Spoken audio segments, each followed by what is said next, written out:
Introduce yourself, Dirk. Hi, my name's Dirk. I'm the CEO and founder of ClickSuite. But today I'm in a different capacity. I'm going to be talking to my friend Kyshawn, who I know is doing great things and growing in terms of his audience. And we'd like to explore that and understand a little bit more about the keys to Kyshawn's success. So let's start with that. Kyshawn, introduce yourself and tell the audience what you do. Okay, sure. So my name is Kyshawn Wyman. I'm known professionally as I Am Young Hitter. I'm multifaceted. I'm a DJ. I'm the owner of an agency called Hit Nation Empire, where we do great things with the casinos. We book talent. We do a lot of different things in the community. I can go forever on different things that we do, but we keep all bases covered. As of last night, Hit Nation Empire just took over the first OTT networks on Roku, Apple TV, and Amazon Fire Stick, and that's also broadcasted on cable. So we just actually took that over. It's been airing for about 12 years, and we just took that over in our hands. So we're doing a lot. Congratulations. Thank you. That sounds incredible. Could you tell, so we understand better, what is that exactly? So Hit Nation Empire, we're an agency that works with brands, products, and labels and creatives. So when it comes down to the needs of these different products and services, we provide these individuals with a platform to be able to do the things that they want to do. So for example, if you're a record label and you need distribution, we have distribution with Sony Orchard. If you need a recording studio, we have a recording facility here in Atlantic City. If you're looking to host an event, we have event consultants, we have event decorators, we have lights, we have sounds, we have LED walls, we have photo booths, we have everything you would need to pull off whatever you're trying to pull off. As far as promotion and marketing, a lot of guys come to us for radio promotion and actually taking what they may have, like a flyer, and turn it into something that's more modern to gain the individuals that's in the modern world that's on their phone. So we put together text communities and things of that nature where we can target these people immediately rather than waiting for them to see it on social media or some form of outlet that's online, where these guys would send out motivational texts every morning to engage these individuals to kind of start that day off, but also give them incentives. I get with a lot of different brands and say, hey, are you looking to become a brand affiliate? Are you looking for more brand awareness? How about you give us some giveaways from your company that we can engage our community with and do a contest to get people to follow you? Things of that nature. Sounds incredible. Could you tell us a little bit about how you got into that? How did that start? Sure. So the thing is, a lot of people know me as just a DJ. And because for a long time, I started DJing when I was 10 years old. I'm 31 now. So when it came down to being a DJ, a lot of my career, I had to figure it out on my own. So I had to figure out the business. I sat back and watched. I'm a good learner, but I'm also a teacher to the youth. So I try to show individuals what to do. Like, people see my resume and like, you did all this? I was a correction officer, I worked for PD. Then I left there and I went into working for DraftKings. So I built a lot of the back end for DraftKings. So DraftKings was sports book, and then they bought Golden Nuggets online gaming platform. So when that happened, I was working for a company out of Europe. That was kind of like the back end to everything that happened. So when DraftKings took over, I was building out their online gaming studios. I went to Europe. They sent me to Europe. They sent me to Germany. So I got to go across the world on their dime just to make sure that things are in line. So everything from how things are being viewed online from the app itself, all the back end stuff, the racks. I built the racks. I built the media racks. I did a lot of different things in that nature and that feel to I just enjoyed myself doing it. So I have a strong IT background that I invest and put into my entertainment world. You have an incredible story packed into a very short time frame. That is unbelievably impressive. Thank you, man. Your technology background, your marketing background, your work with the youth to lift them up. Sure. not many people have achieved that in their entire lifetime. So, that's incredibly powerful stuff. Thanks, man. So how did you get into DJing? DJing, my uncle's DJed. I was always around DJs. And when I was in elementary school, I was a gentleman named Paul. He was a maintenance man that worked at my elementary school. And his son and I were like best friends. They were Jamaican. So they had this house where it was like a 5-story house, and the basement was just like, they had a bunch of parties all the time. And I would just always go down there. I was just attracted to the music, attracted to the biggest thing. And I kind of view things differently. Some people are there just having a good time. I'm like, this guy is like the conductor of what's happening in the room. I like that position. Let me try that. And I said, Mom, on my 10th birthday, I want to be a DJ. So on my 10th birthday, my mom bought me 2 sets of vinyl turntables and a mixer, and I never stopped. So here we are, 31 now, and I'm still going. Do you think your DJing talent can be the catalyst to other things, like working with the youth and Absolutely. encouraging them to take take business, take opportunities more seriously? Absolutely. I mean, I'll say I've always been that type of individual that likes to help individuals, whatever they're trying to accomplish. I don't care if you're trying to sell shoes. I'm going to show you the way how to sell that shoe. I have a knack for taking something and building things around it and to help it grow. So you can have a seed, and I can find the right soil, I can find the right water.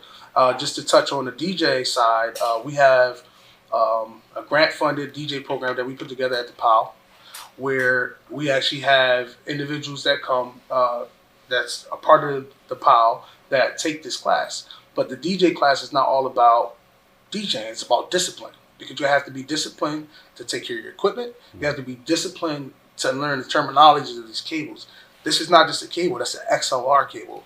That's not just a cable, that's a 1/4-inch cable. This is a condenser microphone. This microphone needs phantom power. What does technical. That mean? It's very technical. You got to know stuff. So my son was actually in my first cohort. My son is 10 years old. So I was 10 years old when I started, and when we sat down to put this program together, they were saying, oh, we think it should be a little older.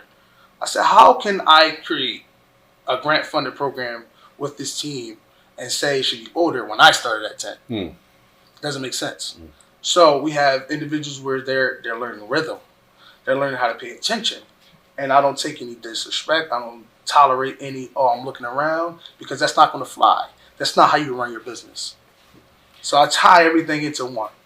That is incredible. Do you have any stories to share about the work you've done with the youth? More than, that particular story, DJing. Sure. Is there any other sort of avenues that you... Absolutely. I mean, the biggest thing is I know that motivation is needed. And no matter whatever you are doing, you need some type of motivation. It's something that motivates you, whether it's a person, place, or a thing. It's something that motivates you. So just to say that, you need to, zone in on whatever is going on. So when it comes to the youth, I'm the type of individual where, I was a part of a school named Ideal, where I actually built the music side of that school, where I actually designed the studio, blueprints, sitting with the engineer, getting that stamped, and testing out the sound proof to make sure that it's fire rated. So I'm behind the scenes of a lot of stuff, so I learn a lot.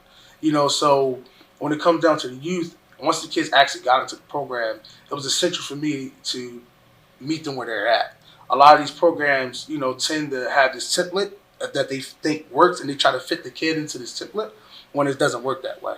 You have to meet these individuals where they are, and the only way you can meet them where they are is to speak to them and speak to them at a level where they're at. So, for example, I know how to be a chameleon, where I know I don't want to talk too smart to this individual because I don't want them to feel like I'm talking down to intimidated, right? So I know when to be the chameleon in the room, I know when to be the fly in the room, and I know when to speak. So that's the biggest thing. So I try to teach the youth that, because at the end of the day, sometimes you may be speaking, you may be right, but that's the wrong time to speak. And you're talking to the wrong individual. And so you're not listening anyway. Yeah. So it's a lot of times it's about identifying the issue at hand and aligning with that issue at hand, but going about it the right way. Because somebody can be wrong, but it's how you correct them. You know, sometimes it's communication. Right, egos get in the way where I go to correct this individual, but I have my ego and I'm giving it out the wrong way. So now it doesn't stick because I'm offended. Now, after you offend me, it's nothing else that we can talk about. So the biggest thing with talking to an individual is just understanding where they're at and understanding, you know, what they will take in. Because if they have a certain reading level or a certain understanding, you have to meet them where they're at. Personal communication. You've got to understand the audience and communicate the way they will receive it, right? So when it comes down to it, it's about understanding where you are, understanding what that individual is, and understanding what is the common goal. Why am I even saying this in the first place? That's the biggest thing. It's interesting you mentioned Ideal because Ren has been part of some of these interviews as well. So it's kind of a nice connection there. Absolutely. And I wanted to ask you as well about your traveling around the country doing DJing, right? Sure. So you are now starting to build your following. Yeah. And you're traveling and growing it. Tell me about that. How did you? I think you have over 20,000 followers on your social medias or something. Over that too. Over that. So that is impressive. I mean, the biggest thing, my following comes from not only DJing. You know, in the tech world, you know, I work for Apple. I worked for Apple for a long time, where I'm meeting all these individuals that use tech. So you got cops that's coming in, you got detectives that's coming in. I'm helping all these people. But when you help these individuals and you are a real genuine individual to these people, they always come back to you.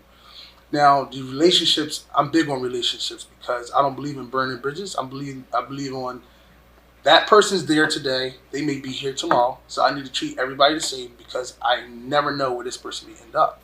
So in that space, the traveling and the things I'm doing, a lot of times that come from an individual that had worked somewhere else. Now they moved on, but they remembered when I had that back at that moment in that time. Right. So now they got my back because they want to see me win because I made sure that they did. Yes, and that's a great way to live your life. Absolutely. So you really have uncovered the secret sauce to make that happen. So before we wrap up, I wanted to just see if we can end this on one piece of advice you can give the audience, especially the up-and-coming, the younger kids who really need some kind of motivation to take the next step. You know, not get dragged down, but elevate themselves. What would you say to them? I would say, don't get caught up in the hype. If I was to get caught up in the hype of what's going on in the entertainment world, what's really going on in the entertainment world, I'd probably be walking around the streets like everybody else, getting high out of my mind. Because I'm believing in the hype. The reality of it is, you do the work, let the work speak for itself. And don't let anyone judge you because only you can judge yourself. Everybody's not going to understand what it is that you want to do because sometimes your idea is too far-fetched for them to even understand. Focus on a common goal. Keep focused and just stay in your ground. When you know you're right, stay in your ground. And stay in your ground in a professional way so that way the demeanor is not confused. Sean, I want to thank you for an amazing BizTalk. Thank you so much for joining us today. Anytime, man. What a great person this is.